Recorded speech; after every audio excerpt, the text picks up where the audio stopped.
అస్సలాముఅలైకుం guys, welcome back to my channel. ఈరోజు మన recipe వచ్చేసి ఎంతో టేస్టీ అయిన గుత్తి వంకాయ కూర అనమాట. మా ఆంధ్ర సైడ్ ఏంటి అంటే ప్రతి ఫంక్షన్లో, ముస్లిం వెడ్డింగ్లో అలాగే హిందూ వెడ్డింగ్లో కన్ఫామ్గా ఈ కర్రీ అయితే ఉంటుంది. బిర్యానీలో, వైట్ రైస్లో అద్దిరిపోతుంది. ఇంకా మనం రెసిపీలోకి వెళ్ళిపోదాం. ఫస్ట్ అయితే పెద్ద సైజు ఆనియన్ అనేది ఒకటి తీసుకోవాలి. అలాగే టొమాటో కూడా ఒకటి తీసుకొని పీసెస్గా కట్ చేసుకొని ఒక మిక్సీ జార్లోకి యాడ్ చేసుకోవాలి. ఒక స్పూన్ వచ్చేసి ఎండు కొబ్బరి పొడి, అలాగే వేయించి పెట్టుకున్న జీలకర్ర, మెంతులు, అలాగే వేయించి చల్లార్చుకున్న వేరుశనగ పప్పులు ఉంటాయి కదా, అవి, పసుపు, కారం వేసుకొని వాటర్ లేకుండా పేస్ట్ అయితే చేసుకోవాలి. అవి పేస్ట్ చేసుకున్న తర్వాత ఉప్పు అయితే వేసుకొని కలిపి పక్కన పెట్టేసుకోవాలి. ఇప్పుడైతే ఒక బాండీలో వాటర్ తీసుకొని దాంట్లో ఉప్పు వేసుకోవాలి. ఉప్పు వేసుకున్న తర్వాత ఇంకా బ్రింజల్ని కట్ చేసుకోవాలన్నమాట. పురుగులు ఉన్నాయో లేదో చూసుకొని కట్ చేసుకోండి. ఇలాగా మా మమ్మీ చూపించిన విధంగా అయితే కట్ చేసుకొని ఉప్పు వాటర్ లో వేసుకొని కొద్దిసేపు పెట్టుకున్న తర్వాత మనం ఇందాక మసాలా పట్టుకున్నాం కదా, దాన్ని అయితే వంకాయల్లోకి స్టఫ్ చేసుకోవాలి.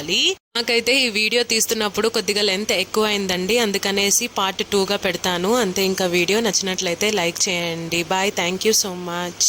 సబ్స్క్రైబ్ చేసుకోండి.